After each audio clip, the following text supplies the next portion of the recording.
That one I think he wants right there. Oh my God.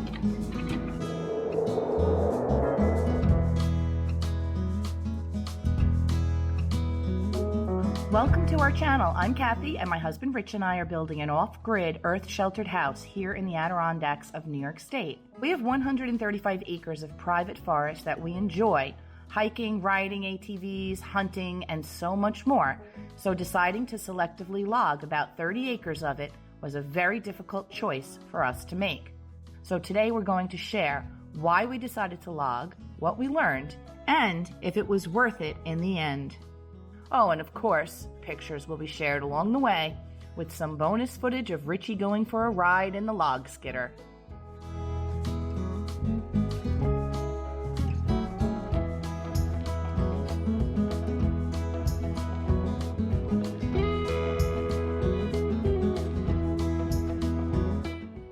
There are many positive reasons to selectively log the land. By removing the older trees that are nearing the end of their life cycle, we minimize the competition for nutrients amongst all the other trees. In most cases, the older trees are also the taller trees which block the sunlight from reaching anything below them.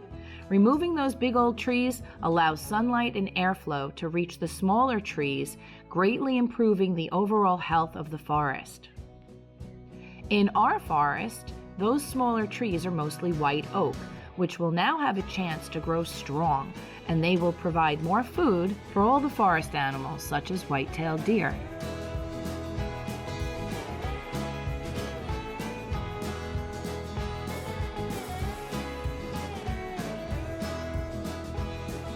Selectively logging the large trees also decreases the hazards of them being blown over or snapped in half during strong windstorms, making the forest a safer environment. And speaking of safety, thinning the forest, if it's cleaned up and managed properly, decreases the chance of spreading forest fires reaching our home.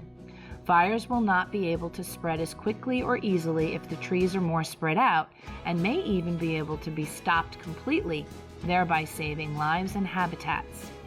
And of course, the logged trees all go to good use, such as wood for construction, firewood, or pulpwood. Which brings me to the main reason we chose to selectively log our land: money. We honestly needed a way to raise money to finish building our earth-sheltered house. And that brings me to the next point. How did we choose our loggers? It's about 25 degrees out here today. The sun is shining, and we are taking a hike up the snowmobile trail. Our neighbor up behind us is logging. And we were contemplating the idea of possibly having them log our property. We could kind of use some extra money to finish the house right now. All right, let's go. So they leave all these limbs after they're done cutting. And yeah. We could use those. I mean, we could chip those and we could cut the bigger stuff up and use it for firewood. Yeah, I mean, it definitely makes sense to do it in the wintertime. There's no leaves and everything making more of a mess. Yep, definitely. All right. Head back. I mean, we are high up. Check out the view.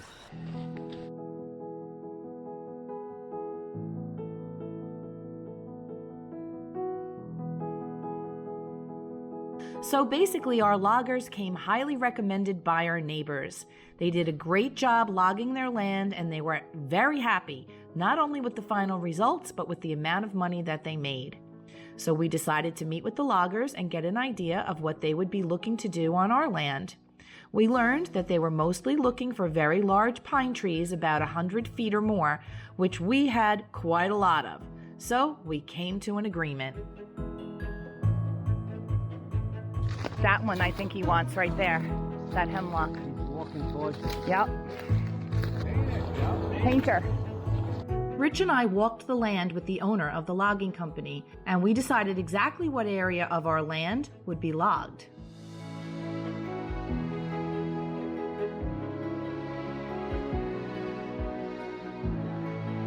We also marked a lot of the large trees to be taken, especially around our house. We signed the contract, and they began logging in mid-February. Yeah. The twins. All right, so we walked around and we got a good idea of which trees they're going to take and which ones they're not. There is always some trees accidentally taken sort of by default when the other ones fall. So casualties, I guess, yeah. But we'll try to prevent that as much as possible. And yeah, so logging the land, doing the best we can, come up with a little money. Hopefully we'll be able to have enough to get the roofs and the porches done this year.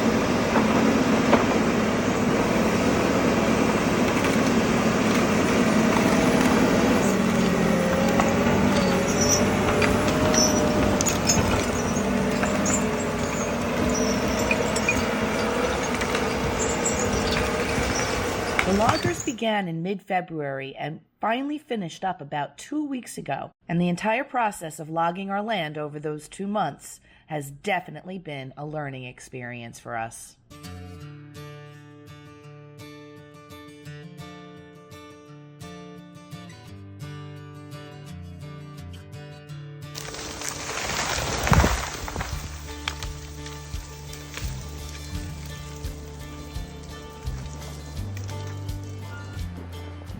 This is the staging area they set up, and they already took down a lot of trees.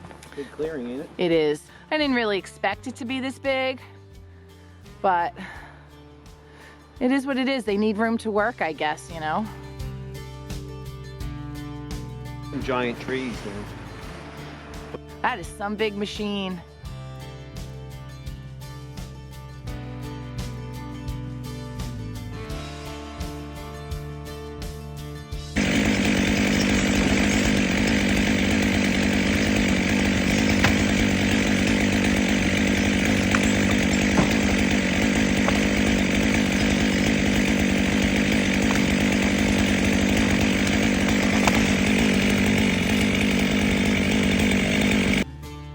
It does smell like Christmas.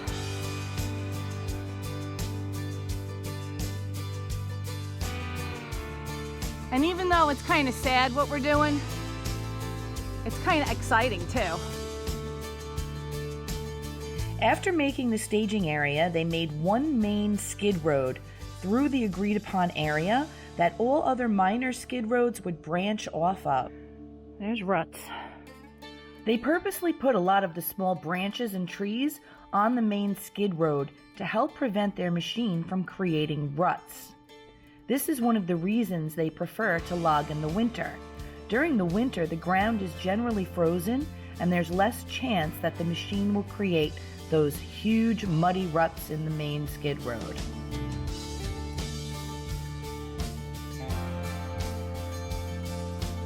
The staging area is used to sort the logs by type and size to make it easier to load the big trucks. The wood will be sold to different companies depending on what it will be used for. In our case, we were selling mostly pine, but we did have some hardwoods, firewood, and pulpwood as well.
All right, so the loggers have been working on the property for about a week or so, and they've been cutting a lot of trees, moving a lot of logs, and we've been away. So now we're back, and we want to go and take a look and see what kind of progress they're making.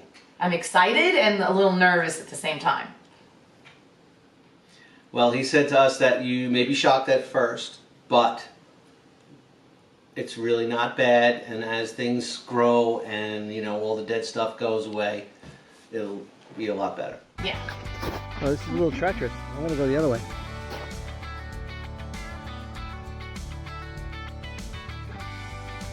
Yeah, there's a lot of mess in here, but when this is cleaned up, it's gonna be beautiful. Perfect deer trail going right to the back of our house.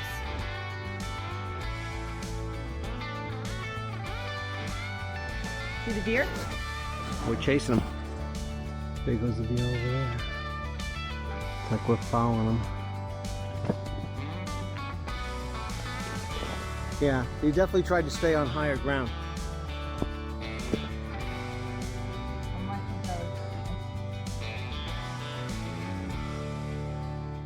So unfortunately, our loggers had a mishap with their machine. It looks like they broke the rear axle. So it's like huge.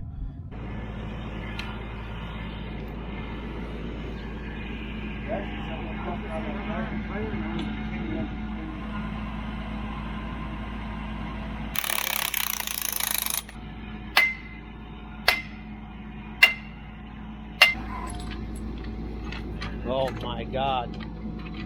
Holy. There you go. That.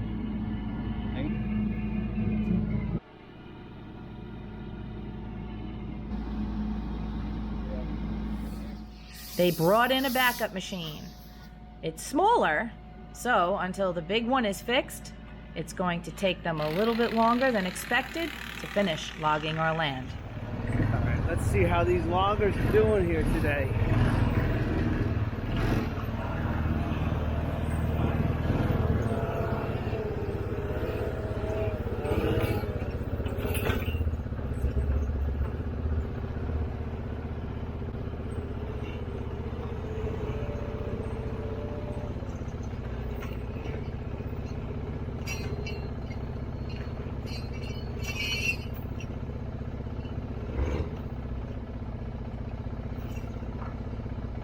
And that's how it's done.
I mean, you wonder, you know, how they hold together sometimes with the gears and stuff inside.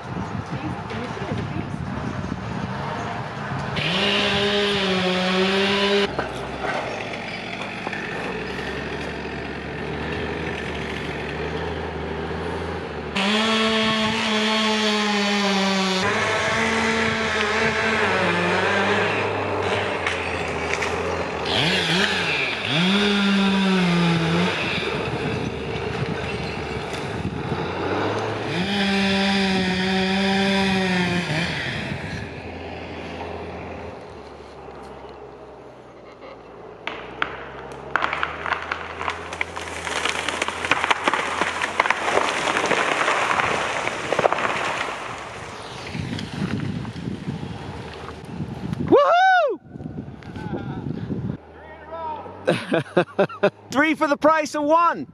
Nice.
The skidder is such a big machine and the wheels are so far apart that the bark is inadvertently scraped off the trees as it moves through the woods. This is just another accidental consequence, like when some of the smaller trees are knocked down as a big tree is felled.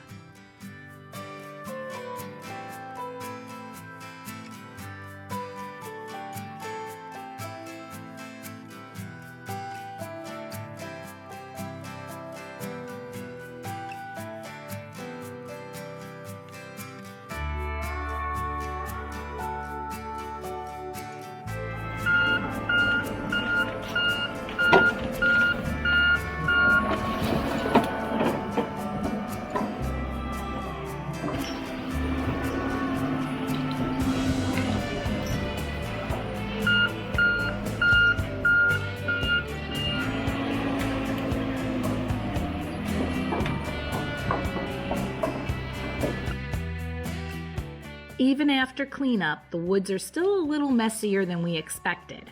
They did clean up the main skid road, but the skidder just wasn't capable of going off the road to clean up the brush, branches, and treetops. The skidder actually would have made a lot more mess than was already there.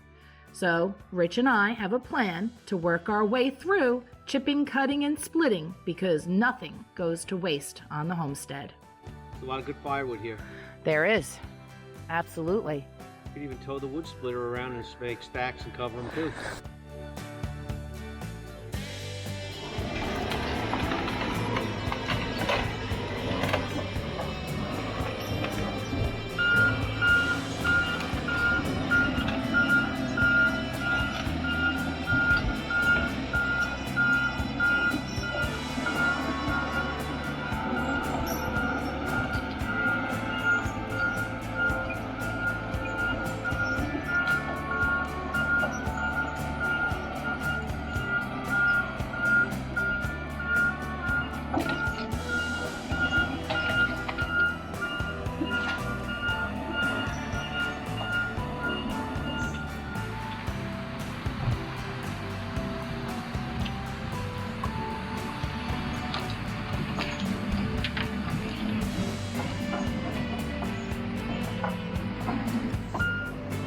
This will be cool for the video.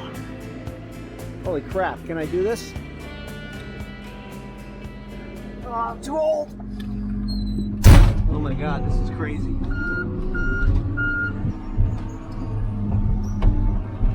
Definitely knocks you around a bit.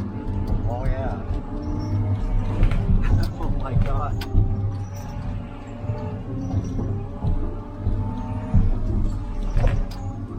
Let's rock that here.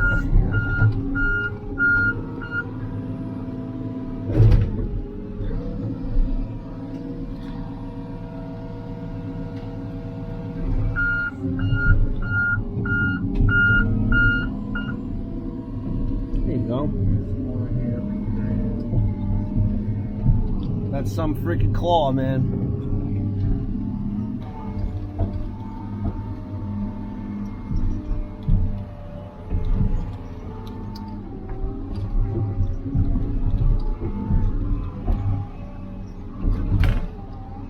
Big rocks. Lots of them. Oh yeah.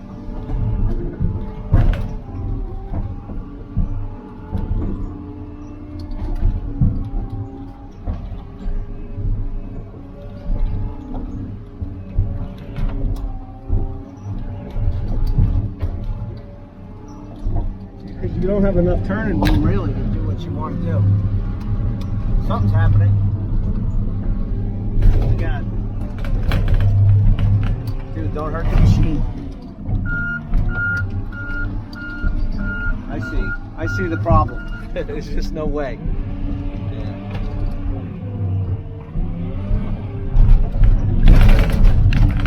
Oh, dude. Scare me. Get that one out there. Yeah, all right. I appreciate your effort there. That's fine. There, get that out there. Yeah. That over in there. Yeah, there's not a lot. There's not a lot you could do. I see it now. You know, when you're looking at it from a different perspective, I get A it. little bit of it there. At least get it leveled out some. See Yeah. how it dries. Yeah. Just don't hurt the machine.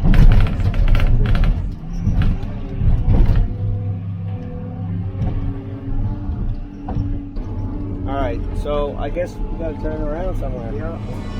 When you first look at it, it's like it looks just so Oh, yeah. so shockingly.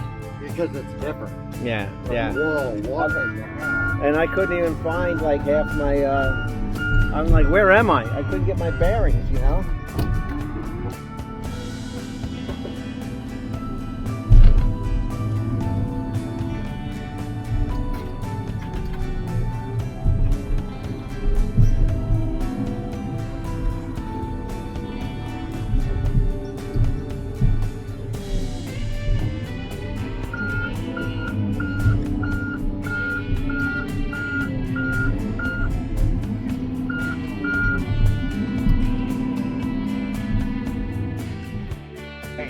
Thanks for the ride, man. That was fun. All right. All right, it's time to answer the big question. Was it worth it? And the answer is yes, it was definitely worth it. We're pretty sure we made enough money to build the roofs and the porches, and that was our goal. We definitely have a little cleanup to do, but we're going to make good use of all the chips and all the logs that we cut and split for firewood.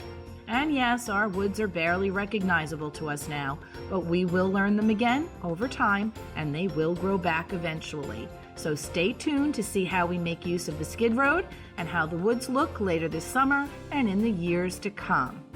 So, in the end, the positives of selectively logging our land far outweighed the negatives.